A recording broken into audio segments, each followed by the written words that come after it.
Guys, what's up? Darcy here at 6 Strings 9 Lives. Time for part 2. Greatest metal debut albums, never to be topped by the band again. In case you missed part 1, I will leave a link in the description. The premises, I got digging into my collection and found out that there is at least 18 bands where the debut is still my favorite of that band. So part 1, I titled that one Closer Than You Think.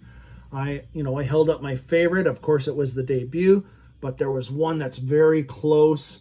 But part 2, we are going to title this one No Brainer, meaning that I didn't even have to think for a second. I just automatically knew that these debut albums from these bands are still my favorite from them. They've never done anything better. Of course, this is my perspective. You might have a different experience or a different, opinion. Please throw it down in the comments. You might think I'm absolutely nuts on some of them, but so part 1 was we showed you the second album. That was really the close one. What I'll do for this one is the no-brainer. I'm going to show you the no-brainer. And then I'm going to mention another album from this band. Maybe something that is total shit, you should avoid it. Or maybe an ending point for me where I stopped with one of these bands. What else? Yeah, and then there's even, I think, one band here I lost track after a certain point. Didn't even try, actually. But so we'll go through these 6. And again, this one's no-brainer. Let's start off with an absolute no-brainer.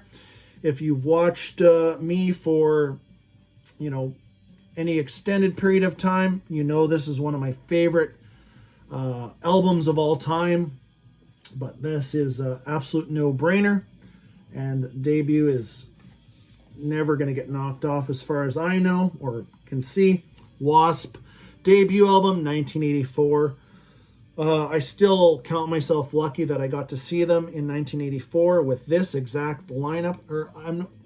You know what? I don't know if Stephen Riley took over by the time I saw them in 84. I'd have to check into that. Anyways, I got to see Wasp open for Crocus back in, I think, December 84.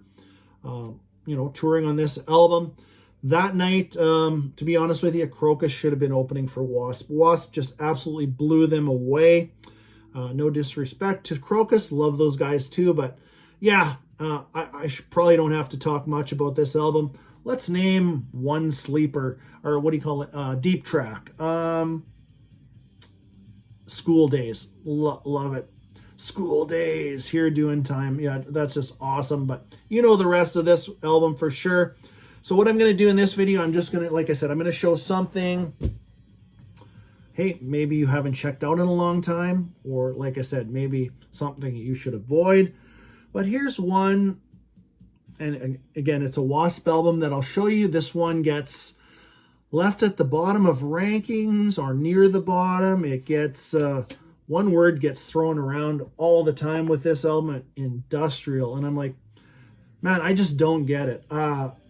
Little bit of fuzzy sound on this one, but it's not as much as people make it out to be.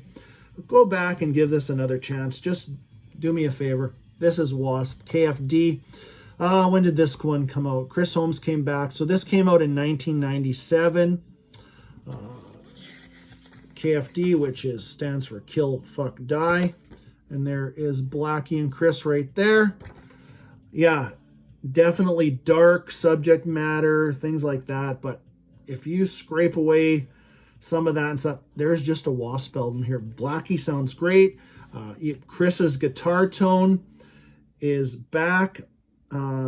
Always love Chris Holmes' guitar tone. It's awesome. But yeah, go give this another chance. The title track, Kill, Fuck, Die, awesome. My Tortured Eyes, Kill Your Pretty Face, Little Death, Wicked Love, all stuff.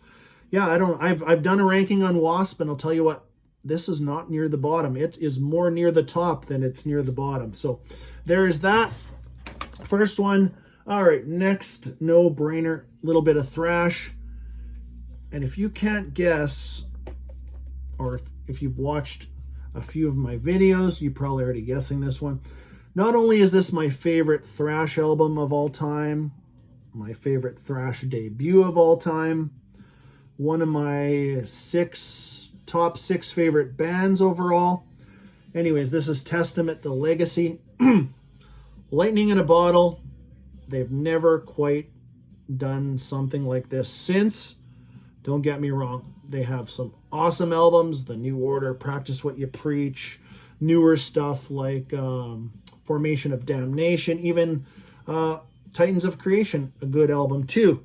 But nothing quite like this. You know, they don't have a super large discography. I think, 12 studio albums altogether.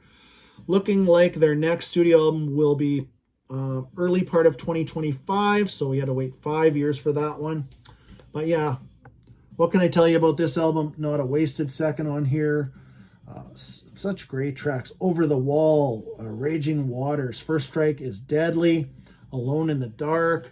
Just so much good stuff on here. And and we're not going to call these honorable mentions, we'll just call them mentions.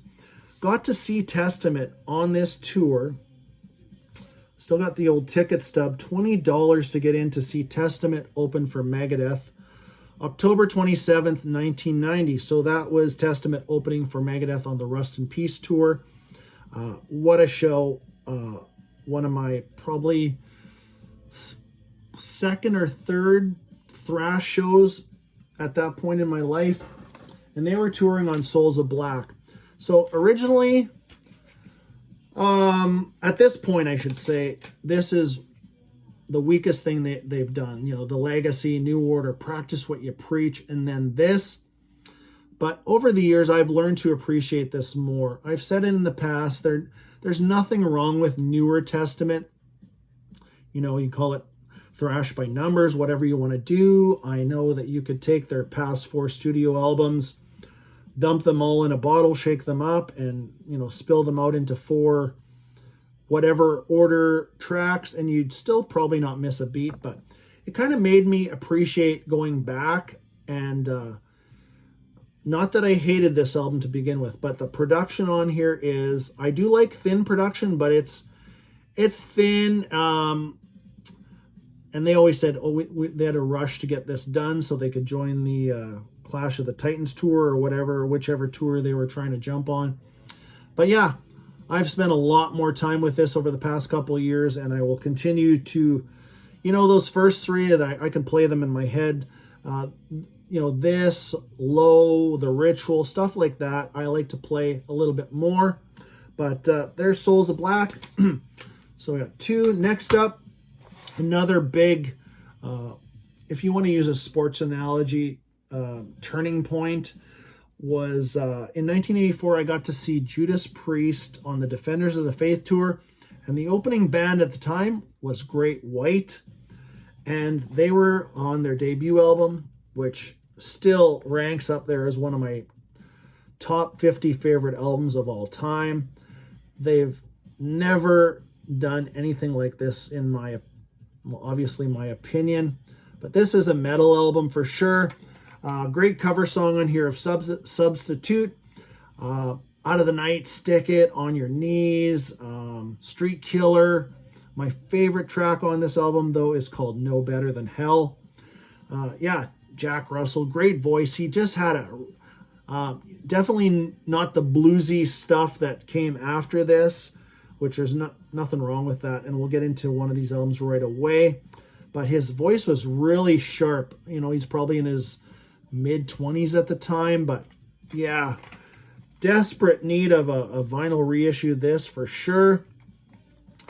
And I thought what I'd throw in here is kind of where it ends for me. I only own the first 6 Great White albums, so for me, my Great White collection ends right here with Psycho City.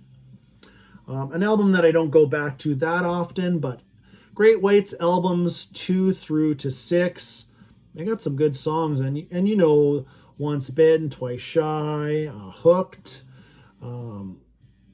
yeah, Shot in the Dark. Actually, Shot in the Dark's not bad, but the best track on Shot in the Dark is actually a cover song called Face the Day. But yeah, so what I'm looking for is it worth going to check out some Great White after Psycho City?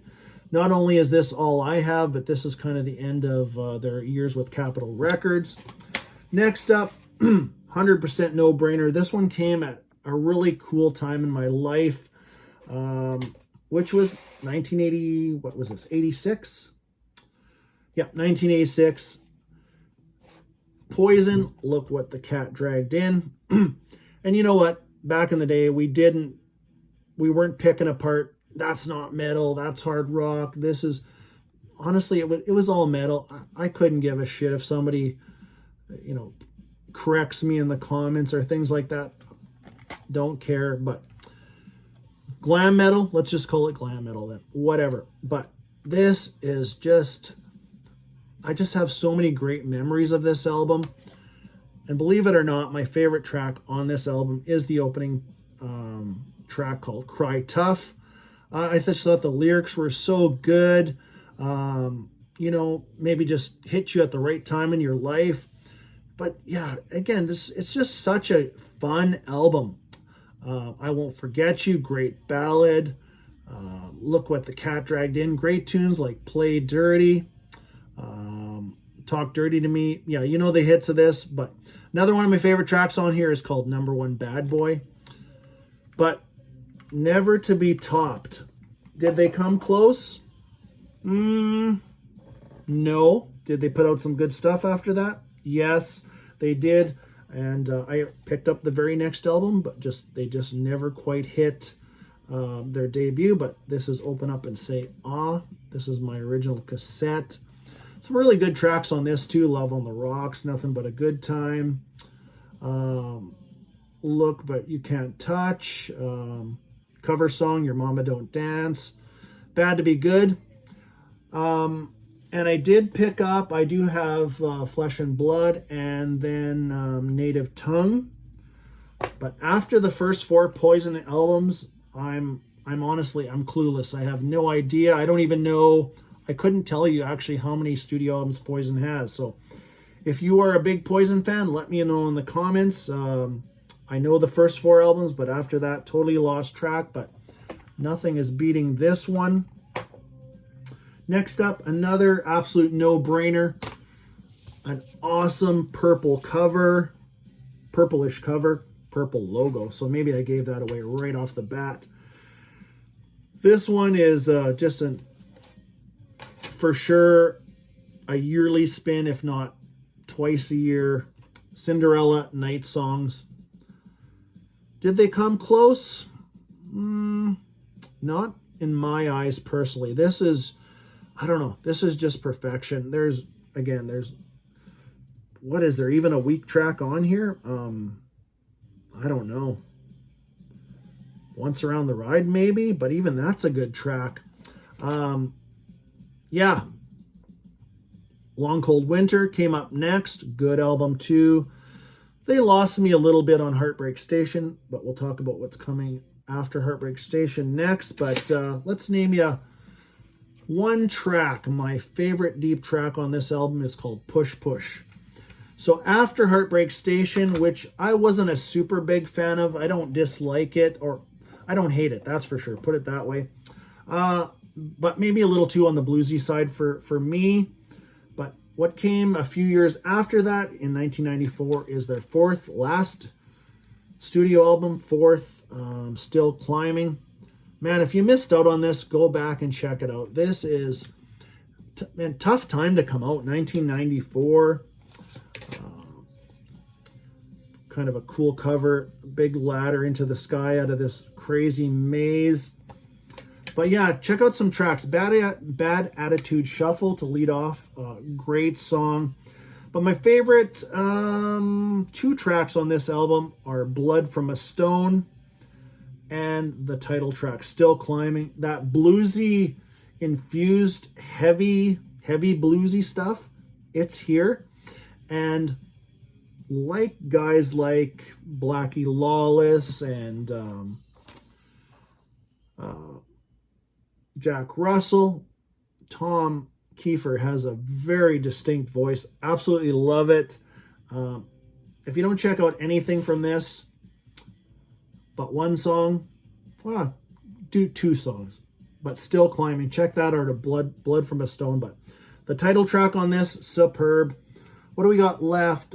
Just one more, and this, no brainer. I bought this, believe it or not, I bought it brand new right around July 21st, 1987, and that is Guns N' Roses' Appetite for Destruction. Not much more I can tell you about this, but Guns N' Roses, I can honestly say they haven't come close if you're counting studio albums. I love Guns N' Roses Lies. There's some great stuff on there, but not really a full, genuine studio album. But yeah, we don't have to talk much about this. Never been topped. But here's one that I probably hardly ever listened to it in my life, but I've owned it since it came out, and that is Chinese Democracy. So if you're a fan of this band, do you still own this? When's the last time you even listened to this? But there's one track on here that I still love, and that is called Better, track 3.